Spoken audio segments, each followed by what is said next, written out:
Good afternoon, everybody. Welcome. Welcome to our first literary afternoon of the season. We're delighted to have you here. I hope that you'll pick up, well, first of all, I should say, I'm Stephanie Owitz, Director of Arts, Culture, and Learning, and I'm speaking actually on behalf of Myrna Lippman, who is the chair of our literary programs. She couldn't be here today. She makes the best introductions in the world. I'm going to do my best. I'll do the second best, thank you. Make sure you pick up this, or maybe you were handed this postcard as you came in. We have 7 literary afternoons planned this season. All of them are here, except for the last one is at B'nai Torah Congregation. So please make note of that. Somebody got confused today and thought we were at B'nai Torah, but we're not. Obviously, we are here. I want to mention one of them that was recently added, and it's a panel that is growing. On March 25th, we're doing a program called On Being Jewish Now, Essays and Reflections from Authors and Advocates, edited by Zibby Owens. Zibby can't be here. She's very, very busy. But we have a panel of authors who participated in the anthology, speaking about what it's like to be a Jewish artist or a Jewish author in these times. And there's a lot going on, as I'm sure you've been reading, and a lot of anti-Semitism and boycotting of authors who support Israel and so on. They will be here to discuss that very important topic. But amongst the authors speaking, Debbie Reed Fisher, Lisa Barr, Talia Karner, Samantha Woodruff Green, Rochelle Weinstein, and the panel is still in formation. So any authors who are able to be here will be here. It's going to be a great program. So please put that date in your book. But all of the literary afternoons are great. And this month, December 17th, which is just a couple of weeks away, Tuesday, December 17th, we have Allison Richman, who many of you are familiar with. She's been here before, not in a long time. And the book is The Timekeepers. So that's that. You were also handed a postcard as you came in. This is for the Myrna Lippman Literary Fund. Many of you have already contributed, and we're very grateful. Today is called Giving Tuesday. That's some kind of contrivance that they came up with, but there's Black Friday and Cyber Monday, and today is Giving Tuesday. So if it's can you find it in your heart to give something? It helps us support these programs. I just want to mention also that Rose Papo Allen is here. Rose is the president of the Sephardi Federation of Palm Beach, and she and I have developed a wonderful partnership, and many members of her federation have been coming to programs here. And there is a Sephardi film series. What? Yes, it's us. Thank you. We also have a Sephardi film series, which begins tomorrow. We hope there's a postcard for that in the back of the room. And we've really been trying to broaden our programming to really include the Sephardi community as well. And we thank you for joining us and supporting our programs. So there's that. Thank you. I'm going to finish advertising in 1 minute. It's Catskills Week next week, because no matter what we do, people always are interested in coming to programs about the Catskills here. Lenny Dave is doing a program Tuesday night, December 10th. That's a week from today, 7:30 p.m.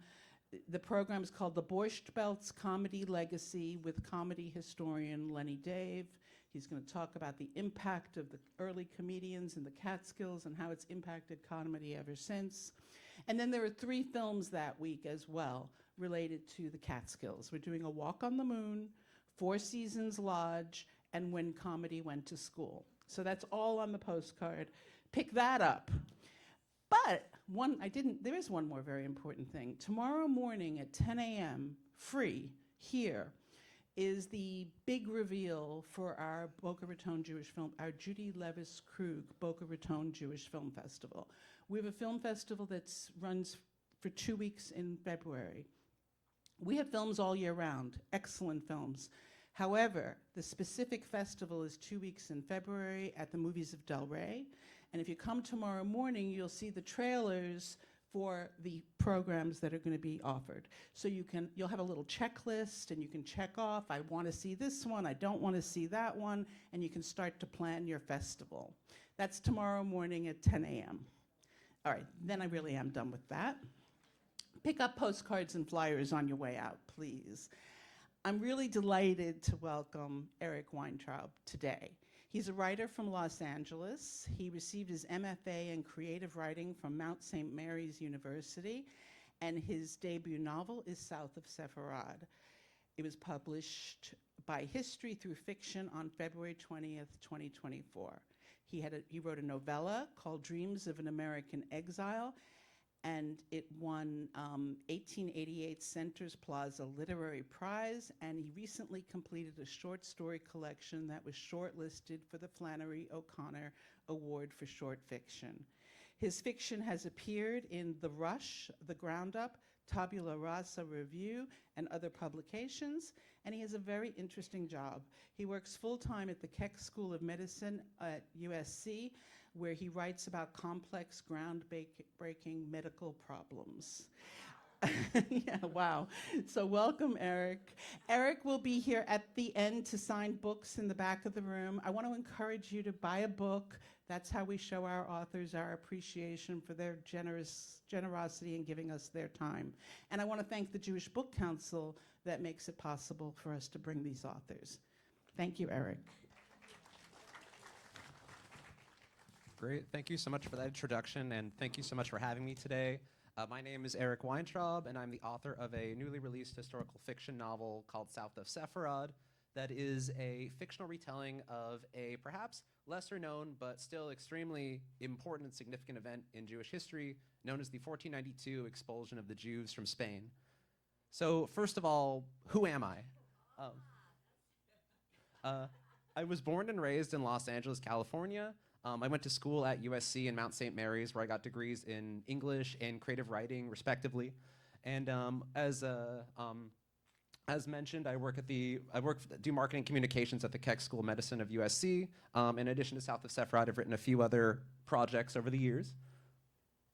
So how is it that someone from oh, that's right, I have to point it over here. How is it that someone from Los Angeles came to write a novel of Jewish, Spanish historical fiction? Well, actually, interestingly enough, I never heard the story of the 1492 expulsion until I was 25 years old. It was just something that was never mentioned in my Hebrew school. It was never mentioned in the world history class in high school. So for some reason, it just missed me completely. And I actually learned about it in Granada, Spain, which, as we'll get into, was actually the ground zero for the expulsion. And I was in Granada in 2016 because my, at the time, girlfriend, now wife, was studying abroad there. And I visited her for the holidays, and shortly after that, we were walking around on January 2nd, and we were walking along the main street, and we noticed a parade. And I said, do you know what this parade is for? There's a lot of parades in Spain and in Granada. And she said, well, it's January 2nd, so they must be celebrating the end of the Reconquista. And I said, what's the Reconquista? And she said the Reconquista is when Isabel and Ferdinand succeeded in taking over the Iberian Peninsula, the land that we today know as the country of Spain, from the Muslims. And one of the first things they did was expel all the Jews. And I was very surprised by this because, like I said, I hadn't really heard much about it before. And I was especially intrigued by the timeliness of the material.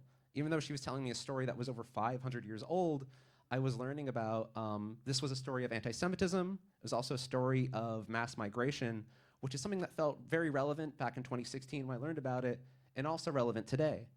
So I couldn't get the story out of my head. I really wanted to know more about what happened during expulsion.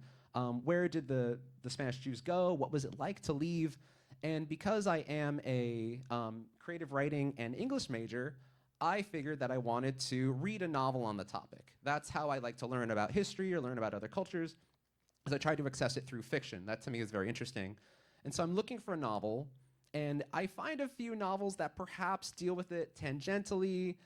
such as many novels about the Spanish Inquisition.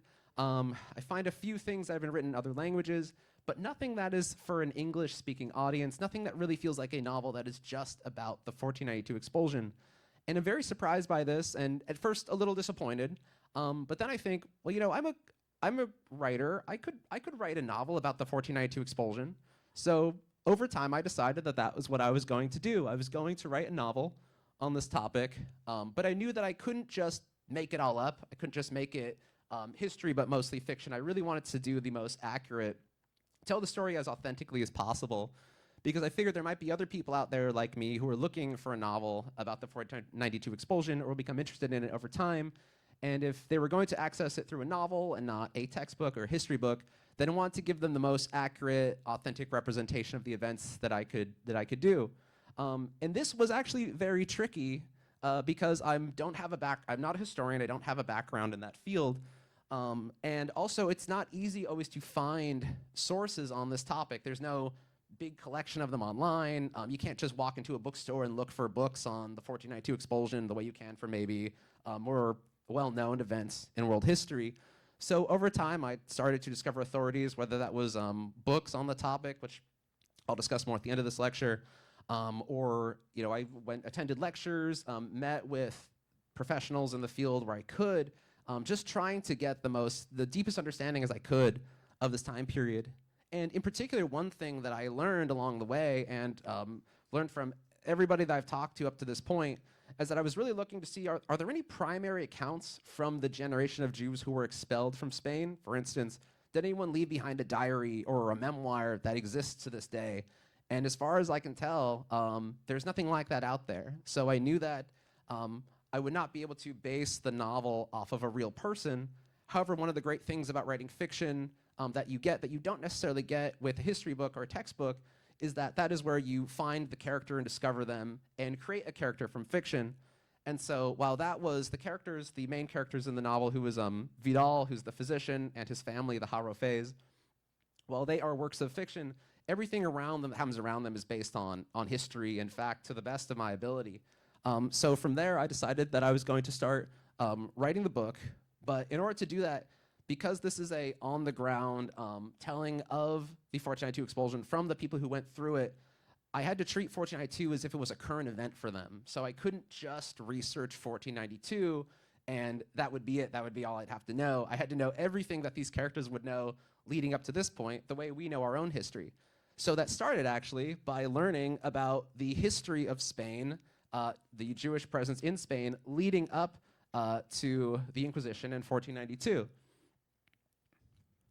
So accounts vary on when Jews first arrived in Spain, but the popular story seems to be that many Jews came to Spain after the fall of the Second Temple in the year 70 CE, but it's very likely that Jews were in contact with Spain before this, especially as the land of Israel and Spain are both located on the Mediterranean Sea, so it's not impossible that they worked as traders or sailors long before then. But when the Jews were in Spain, it was actually a golden age for Spanish Jews. They didn't have the equal rights that their Muslim and Christian counterparts had, but during this age, they rose to great prominence in society. They were actually flourished in fields such as business, astronomy, philosophy, math, science, and religious study. And this was helpful. The second I saw medicine, I knew that my main character had to be a doctor because I work in medical school. And when you are writing history, when you're trying to find all this information so that you can create this story, it really helps if there's anything at all that you can take from your own experience and put it into the characters. So the second I knew that he could be a doctor, that was the profession I knew I had to go with. I'm not a doctor myself, but I know a lot more about it than, say, being an astronomer or a mathematician, so that was the way to go. And also, this golden age lasted for roughly 1,400 years, as the novel mentions, so quite a long time in world history. But at the same time, what was happening was an event called the Reconquista, which my wife had mentioned. And so, I'm sorry, this slide, I actually have to go through about 1,000 years of history in one slide, so just bear with me. This is going to be a broad generalization. So when the Jews originally came to Spain, Spain was occupied by the Christian Visigoths, who were a Germanic people. And while they allowed the Jews to live there, they did persecute them, they did treat them poorly. They massacred them. And one thing that people always ask me, what's a really interesting fact about this story that you couldn't put into the book? And so I'll just share this with you. Of note, the Visigoths used to make the Jews wear clothes to designate that they were Jewish, not unlike the Nazis would do hundreds and hundreds of years later. But of course, that's something that's not in the novel. But when the Muslims invaded Iberia in the year 711, this was actually a good thing for the Jewish people. They would either wait for the Muslims to conquer where they lived and accept their new Muslim rulers, or they would move to where the Muslims were, because even though the Muslims didn't treat them as equals, they were still treating them better than the Visigoths. And in fact, Al-Andalus, which is the Muslim name for Andalusia, which is the state of Spain where Granada now resides, Granada is where the novel starts, was a area considered especially tolerant of Jews during this time period. But of course, with the Reconquista, almost immediately from the time that the Muslims took control of Iberia, the Christians fought them back. And for centuries and centuries, Christians worked to take back their land from the Muslims. So now, with all of that history out of the way, these are the events that led directly to the 1492 expulsion. So it started with Isabella and Ferdinand, who were the heirs to the two most powerful kingdoms of Iberia, which was Aragon and Castile. And they basically, by the time they were married, most of Spain had already been taken back by the Christians, except for the kingdom of Granada, which was in the south, which is where Andalusia is today. And this is where the novel begins, that they're fighting for control of this last Muslim kingdom. And they decided once they were together, they were the ultimate power couple for their time period, and they decided that they were going to finish the reconquest once and for all and make Spain a Christian nation.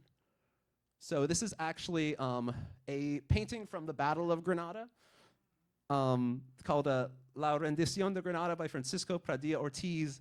And in this painting, what you'll see actually is, if you'll see right here, the man in black is Emir Muhammad XII, known simply as the Emir in the novel, and he's surrendering to Ferdinand, who's in the red, and Isabella, who's in the white.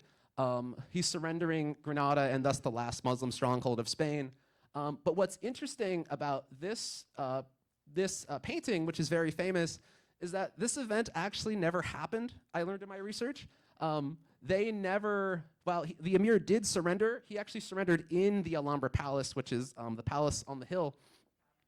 But because this painting is so famous, many people think that he surrendered outside the city walls. So actually, the painting has made a false event more famous than the actual historical event. So with the Battle of Granada, it actually wasn't a battle at all, not in a combat sense. As is mentioned in the start of South of Sepharad, it was actually an 8-month siege where Isabel and Ferdinand's forces laid siege to the city and basically starved the inhabitants within. This is why at the beginning of the novel, when Vidal, the physician, is making house calls, he says he's running out of medicines and herbs. This is because he's been under siege for many months and he doesn't have the necessary remedies that he needs to treat his patients. So after 8 months, the Emir knew he couldn't win, so he surrendered to Isabella and Ferdinand.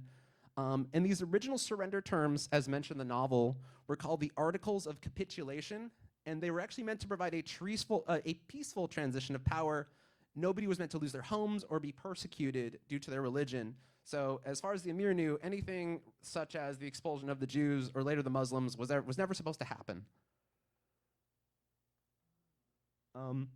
Also, Isabel and Ferdinand enter the city on January 2nd, 1492, which is the same date that coincides with chapter 2 of the novel. This would become the anniversary of the Reconquest, where I would first learn about the story many centuries later. So what you've probably heard of, if you've heard of this story, is the infamous Alhambra Decree. The Alhambra Decree ended up overruling the Articles of Capitulation. After the Emir was banished, Isabel and Ferdinand came down with a new edict that basically gave all the Jews of Spain a very important decision. The Jews could either convert to Catholicism or leave Spain never to return. And they had 3 months to decide what they were going to do, and anyone who attempted to defy this decree would be put to death. And what's interesting, too, is that this decree was signed on March 31st, 1492, but actually wasn't handed out until May 1st, 1492, which is why the characters learn about it a little later in the novel than when it is signed.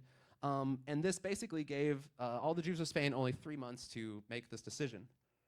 So I won't go too deep into what the Alhambra decree says. It's actually a pretty short decree, but it's very dense. It's written in this verbose medieval Spanish language that can make it a little hard. It's a very dry document, but there are some things that are in the Alhambra decree that provide motivation for why Isabel and Ferdinand made this decision. And some of the key points are in red.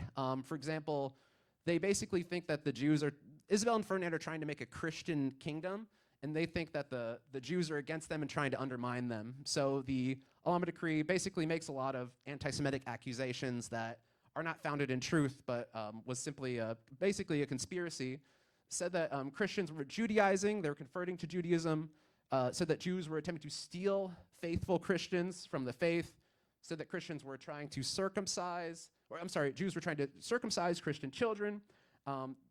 Jews were feeding Christians unleavened bread and meats richly slaughtered, and that Jews were trying to get Christians to observe the law of Moses. So there were some famous Jews that tried to defy this decree, and to me, there was none of them more famous than the story of Don Isaac Abarbanel. Abarbanel tried to revert this decree but was unsuccessful.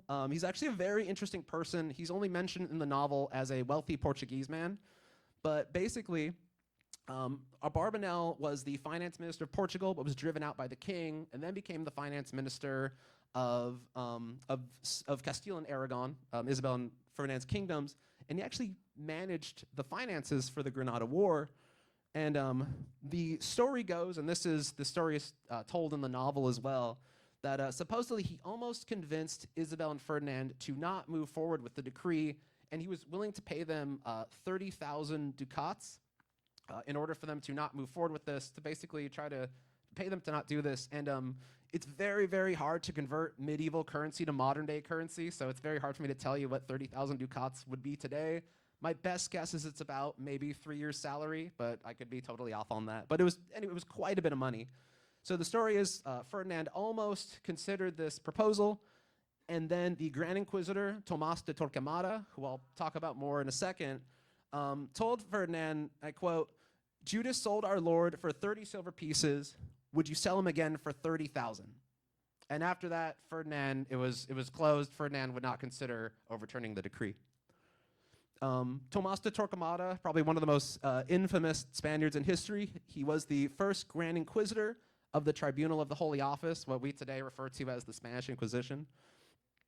He heavily influenced Isabel and Ferdinand in their decision to banish the Jews of Spain.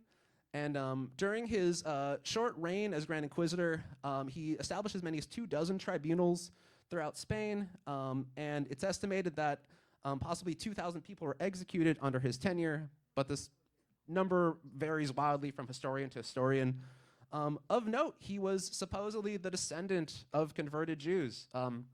This was not uncommon during this time period, especially since there was not all the Jews converted to the Jews who stayed. Not all the Jews who stayed converted to Catholicism in 1492. Many converted many decades or centuries before that because it was advantageous for your career, for your lifestyle. And so it's entirely possible that he was the descendant of people who had converted several generations prior to him. So we can't talk about the expulsion without also talking about the Inquisition, which is the other half of this coin. And one thing that's very interesting about the Inquisition, for me, of all the things that I knew I had to research for this novel, I actually thought the Inquisition would be the easiest part, because the Inquisition is something we know more, it's more available in popular culture. And I actually had a lot of preconceived notions about the Inquisition that as I was writing this novel, I found out I was wrong and I had to correct them. So for example, I had it in my head that the Inquisition was basically this medieval massacre where anyone could accuse you of being a heretic and you would basically be whisked off to the stake. But it was actually much more complicated than that. It was basically, it was far more bureaucratic. It was done by the state, and it was not so easy. Although many people were executed, it was not quite that simple to execute people. And I also have a few images here from movies that I'm sure made me misconceive what the Inquisition really was.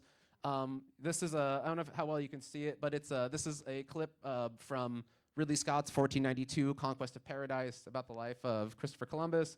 Also, this is from Mel Brooks's History of the World Part 1, where he actually plays Torquemada in an amusing song and dance number. I highly recommend it if you haven't seen it. So the motivation for the Inquisition falls in line with a lot of stuff that's in the Alhambra Decree. But basically, Isabel and Ferdinand wanted to combat heresy in their kingdom. So they asked the Pope to issue a papal bull that would allow them to do this work. And that's how the Spanish Inquisition was born in 1478. So how did the Spanish Inquisition really work? And without doing too many spoilers, this is something that's demonstrated in the novel when one of the characters goes through this experience. I'll refrain from saying their name so I don't spoil it for you if you haven't read it yet. But so basically, when it was time for the inquisitors to come to your town, they would show up and offer an Edict of Grace. So an Edict of Grace was a roughly 30 to 40-day window where locals could confess to heresy, but they would do it for less severe crimes. So the idea was the inquisitors have come to your town, and you want to show that you want to cooperate them, you want to help them. So you don't go to them and say, oh, by the way, I'm still practicing my Judaism in private, because that's going to get you in a ton of trouble, to say the least. But what you could do is make up some very minor excuse. I didn't work on Saturday because I wasn't feeling well. It had nothing to do with the Sabbath. Basically, something that wouldn't get you in trouble. It would just show, hey, you're cooperative, you're being forthcoming. And it was strategic to confess to something innocent or obvious. And one thing I want to mention too, this is an image that's described in the novel, but obviously there's no pictures inside of the novel. But this is the banner of the Inquisition of Spain, which is a very interesting image. There's loaded with symbolism. So basically at the center you have this was their banner. You have the cross, and on the left you have an olive branch. On the right you have a sword. So the symbolism is, if you accept the cross, they'll give you the olive branch, peace. If you don't accept the cross, they'll put you to the sword, death. So if you were accused, it was, like I said, it was more complicated than I had originally anticipated. You would basically be arrested at your house by an inquisitor and possibly an officer of the Spanish crown. And you'd be judged by a tribunal known as the High Tribunal of the Holy Office. Of note, you would not know who brought these accusations against you or what you were being arrested for. This is why in the novel, when someone is brought before a tribunal, you never learn why. There are many suggestions for why they might be there, but it's never certain who turned them in and why someone turned them in. And this image of a Inquisition tribunal is by the very famous Spanish painter Francisco Goya. So if you were accused, that wasn't necessarily a death sentence. There was actually a few things that could happen. If you wanted to survive, you could first offer voluntary reconciliation, beg for forgiveness, say you made a mistake, say you wanted to be a good Christian moving forward, and hope that they accepted. Alternatively, if you didn't repent or they didn't believe you, you would be tortured in any number of ways that I won't get into here. But if you were released and allowed to live, you would actually live in great shame, and they would force you to wear what's called a San Benito, which you could see in the image on your right. It's basically a sort of poncho shawl with a hat that basically marked you as a pariah. You were still allowed to live in your community, but you were basically an outcast within your own community. People would avoid you in the streets. They'd throw trash at you. It was, you'd lose your job. It was a terrible situation to be in. Of course, if you didn't repent or they didn't believe you, you would be put to death. And with that would become an execution. And like I said, execution wasn't immediately, you're guilty, we're going to kill you. Actually, they would imprison you and wait. For every few months, they would do what's called an auto de fe, a public, sorry, did I pronounce it wrong? Auto de fe, I'm sorry. I've heard it pronounced a few different ways. It was a public execution at Town Square where you had your final chance to repent. And actually, the image here by Francisco Rizzi is a picture of an auto de fe in Plaza Mayor in Madrid. And if you've ever been to Madrid, you'll probably recognize the red walls as well as the lining of windows. This building still exists. This plaza still exists to this day. So at the auto da fe, two things could happen. You could repent to the priest at the last moment, and if you did that, they would strangle you. They would kill you that way. This was considered the preferred method. This would be the less harsh execution. But if you remained unrepentant, then they would burn you, as we often see in movies and TV. And on top of that, post-execution, your family would be billed for your imprisonment, torture, and execution. So that's how the Inquisition made money, and that's how this stayed in business for hundreds and hundreds of years, because there's no money in executing people. But if you can make the families pay for it, all of a sudden this is a thriving business to combat heresy for generations. Also, I want to add, in as many paintings I've seen, and especially in medieval torture museums, there's all numbers of ways that I've seen depicted of people being killed by the Inquisition. It's possible this happened, but these were never the official endorsements of the crown.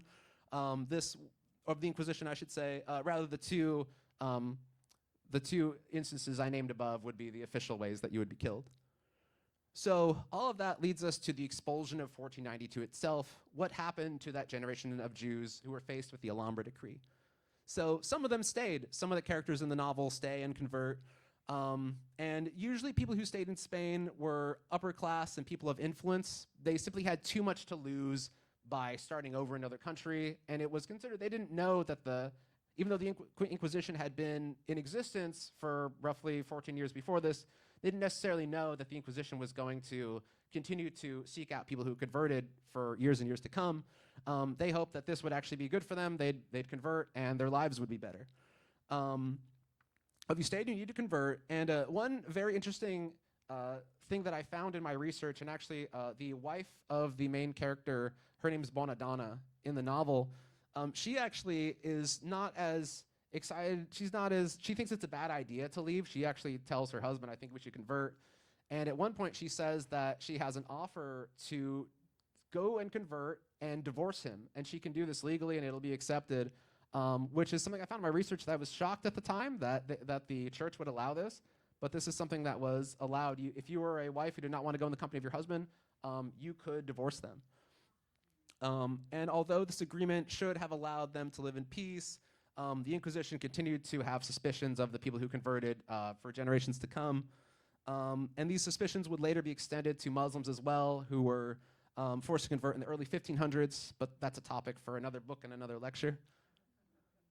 As for the Jews who left Spain, such as the main characters in South of Sepharad, the road out wasn't easy.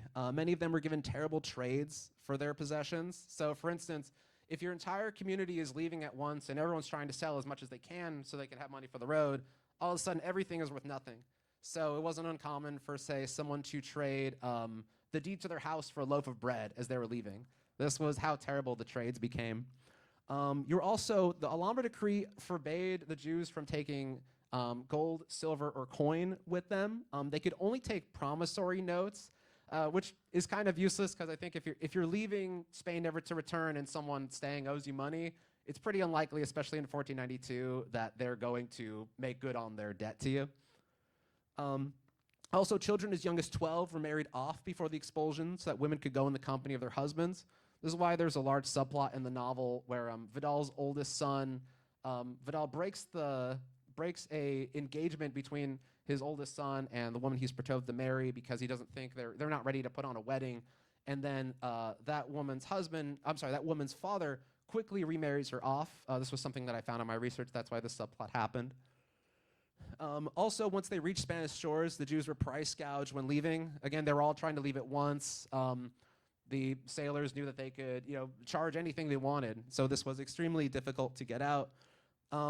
If there was one bright note, it appears that I'm sure there was harassment on the way out, but overall this was not endorsed by the crown. The Jews were, under the Alhambra decree, they were protected and they were allowed in those 3 months to leave freely. So where did they go? This was even something I was very curious about at the beginning of my research. And they actually went all over the place. So the main destination was actually Portugal because of its land accessibility. And once they arrived in Portugal, they lived in a sort of refugee status for about 5 years before the king didn't know what to do with them, so he expelled them also. Many of them went to other countries in Europe or went to the New World. In many of them went to North Africa, which is where the characters in South of Sepharad are heading.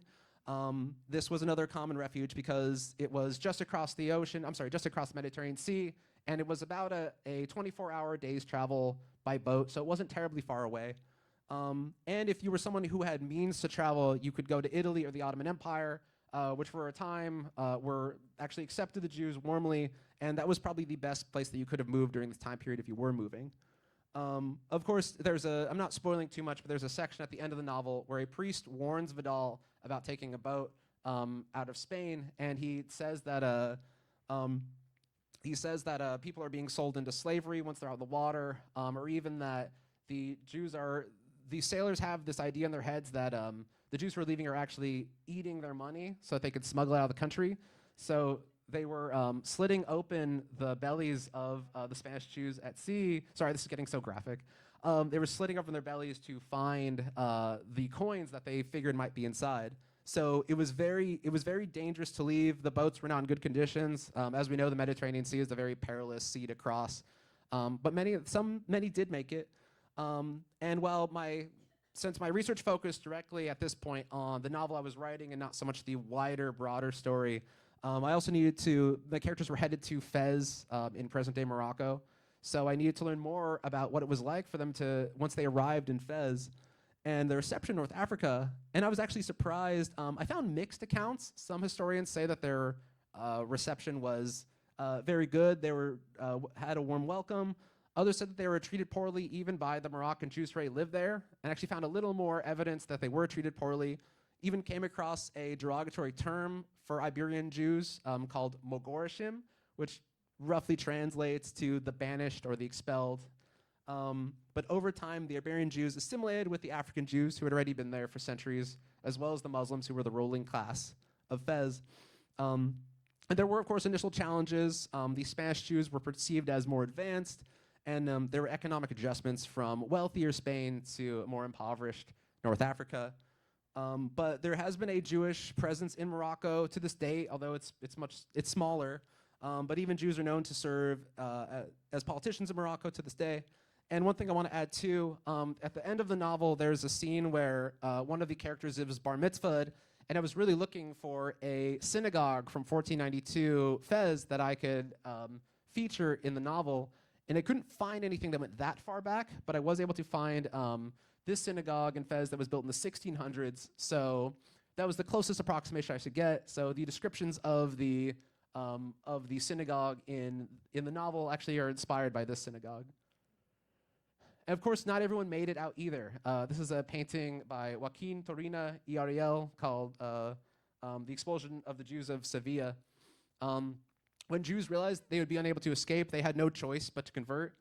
And another fact that I wasn't able to work into the novel because it was outside the realm of the character's experience is that although July 31st was the deadline for the Alhambra Decree, people couldn't get out fast enough, so the Crown actually ended up extending the deadline to August 9th, which that year correlated with the 9th day of the month of Av, or as we know as Tisha B'Av, and is a date which we know is generally associated with tragedy in the Jewish history, another odd coincidence. In fact, Columbus's journal states that he had to delay his first voyage to the Americas by a day because there were too many Jews leaving the harbor out of Palos de la Frontera, where he was trying to leave. So how many Jews ultimately left Spain? At the end of the novel, Bonadonna, who's the wife of Vidal, the physician, has a vague understanding of how many she believes made it out, and she's making this statement in 1493. But estimates are pretty wild, and nobody knows the true number. I've heard numbers between roughly 100,000 to 250,000. Abarbanel thought that 300,000 made it out, but I don't know how he could have really known this in his own lifetime. And I don't think we'll ever know what the true number is. But ultimately, the legacy of the expulsion is that it ended one of the longest running golden ages and one of the most successful communities in Jewish history through all of world history. And prior to the expulsion, the Sephardic community was equal or larger than the Ashkenazi community in Europe. But after the expulsion, the Sephardic community became much smaller than the Ashkenazi community. As for the legacy of the expulsion, historians, again, differ wildly on the numbers of how many people were put to death during the expulsion. I've heard as low as 2,000 and as high as 32,000, and I don't think we'll ever know the real number.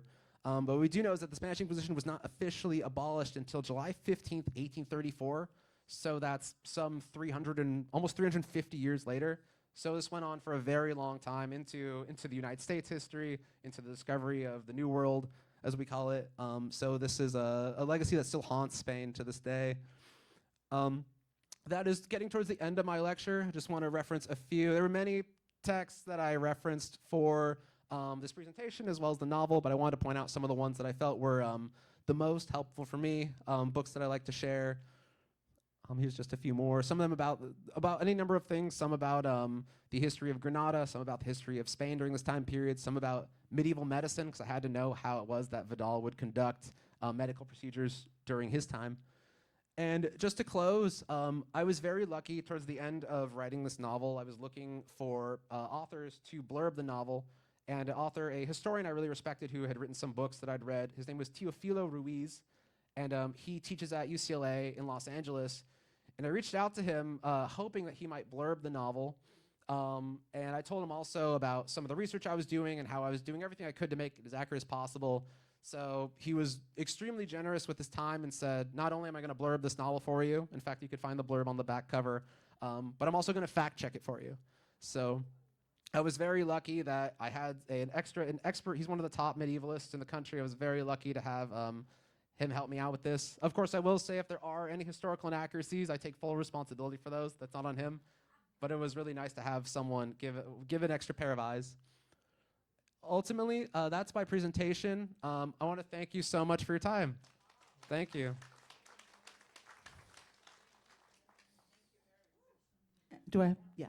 That was a great presentation. Thank you so much. We have time now for some questions and answers. Anybody want to start? Great.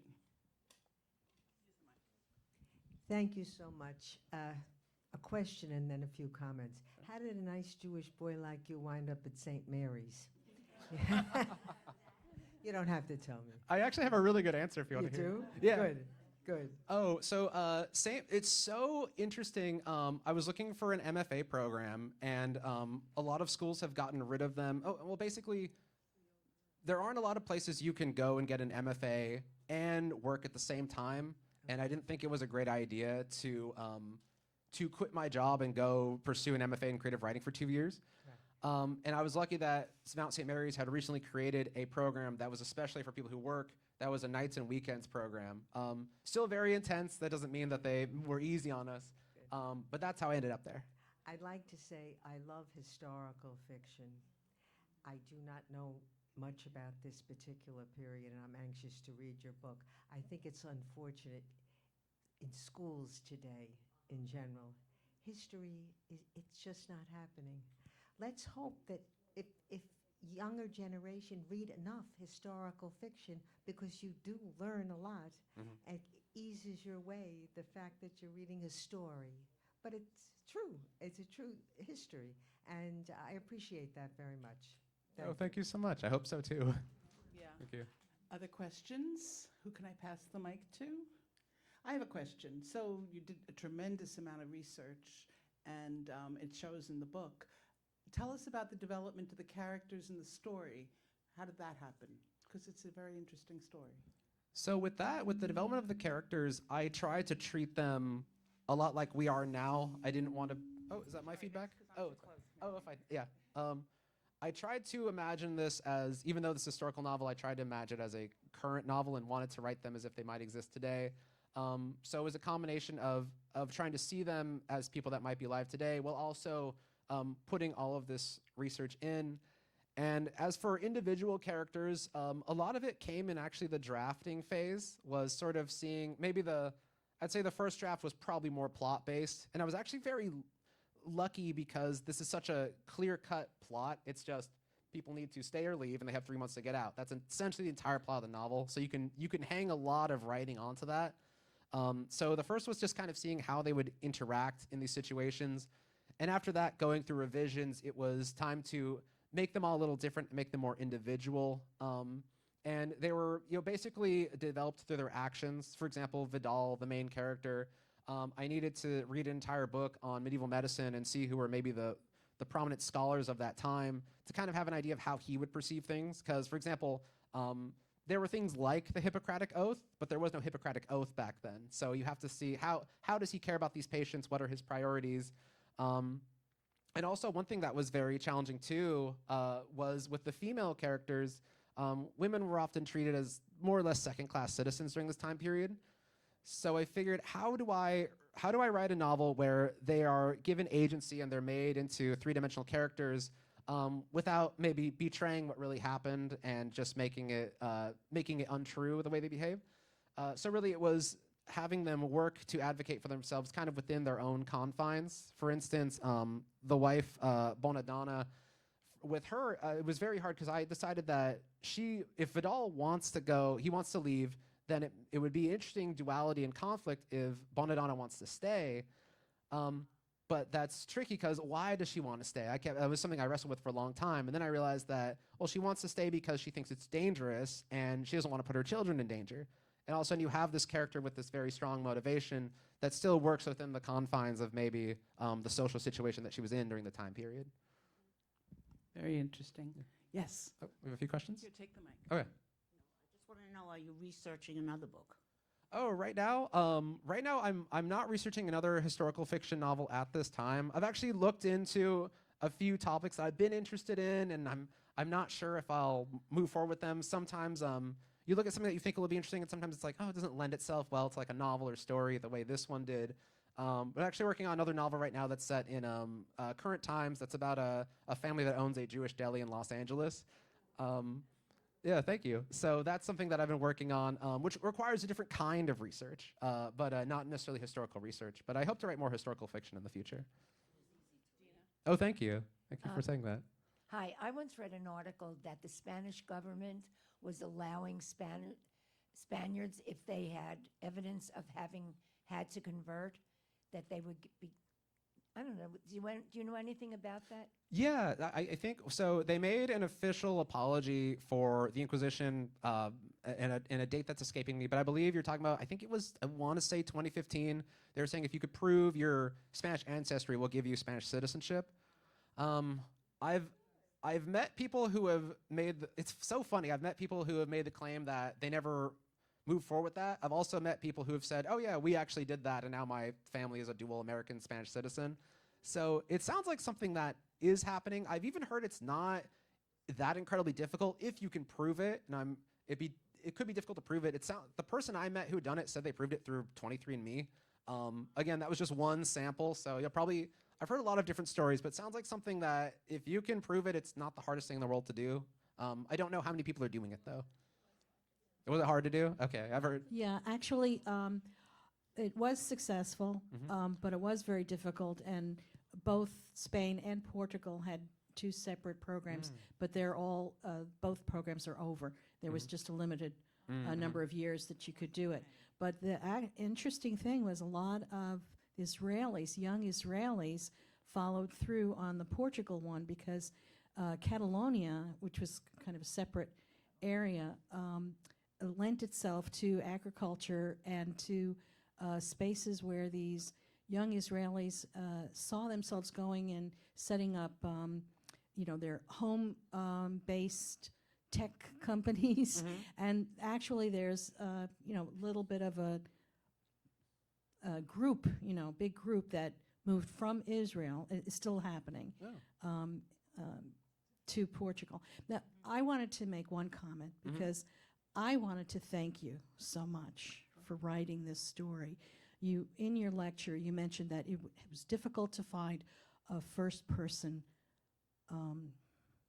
account, like a diary.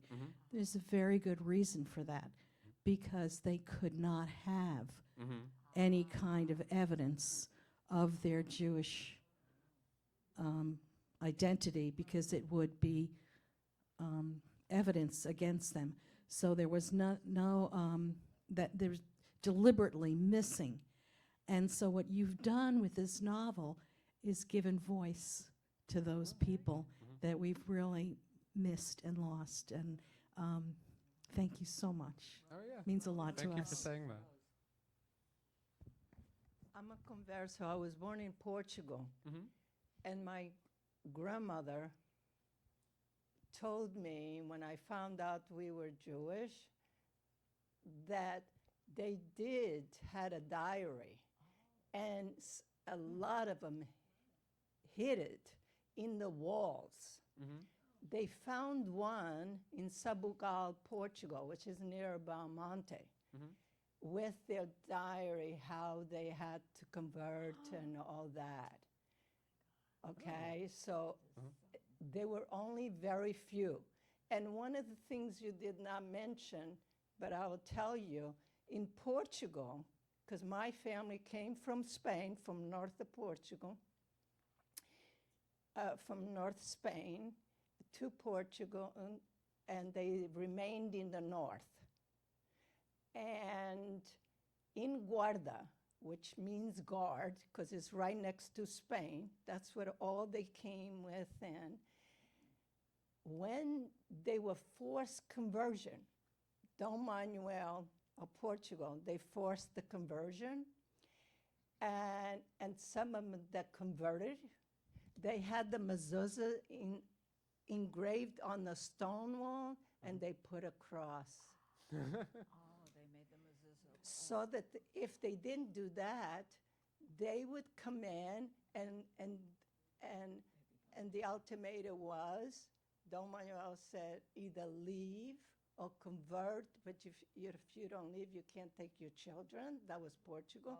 So they would get burned right in the square. Wow. Real fast, that diary you mentioned, is that published? Is that available? Do you know?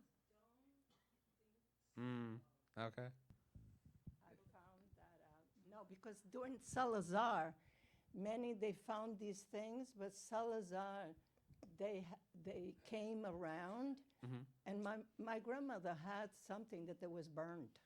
Oh, wow. A lot of, they forced them, to burn. That's something that you could follow up with Jeannie Milgram, Okay. because Oh, yeah. she's done tremendous history with Belmonte and those communities, and she may have come across something like that. Oh, great. I'll ask her. Yeah, there was not only the forced conversions, but there was the kidnapping, large mass kidnapping of children and taking them away to other areas. Oh, yeah. That was something I didn't mention. I'm wondering why you chose Morocco, of all places. I would have chosen, I think, Greece or Turkey. Where more went to Greece or Turkey, so I'm just curious why you chose Morocco. I'm actually trying to remember my reason. It was so early on. Why did I that's a great, it's funny, I made that decision 5 years ago, and I'm trying to remember why I chose Morocco. I actually, at one point, I originally planned that they would go to Portugal and then, like, this is outlining phase, planned they would go to Portugal and then Morocco, and I think I realized the book was getting long, so I just made them go to Morocco. So that was probably just something I course corrected, basically. But they also went to Morocco. Yeah, it's very close. I think it was a more challenging journey. It was a more expensive journey. You know, I was remiss not to mention at the beginning, we're taking a trip to Spain and Portugal in November, Oh, cool. November 2025, a year from now, specifically a Jewish heritage cultural exploration. So if anyone's interested, talk to me. I'll send you the email. We're having an informational meeting tomorrow afternoon via Zoom at 3:30 with the tour director. So a little bit relevant. I almost forgot to mention it. I'll mention too, most of the places in the novel are still there, and you can still visit them. Yeah, So maybe you'll get to They're visit them on your probably trip. on our itinerary. Yeah, many oh, of great. them, I'm sure. Yeah. Any other questions or comments? It was a wonderful presentation. Thank you so Eric. much. Thank you so much for Please having come me. and sign. Eric will sign books in the back of the room. Thank you.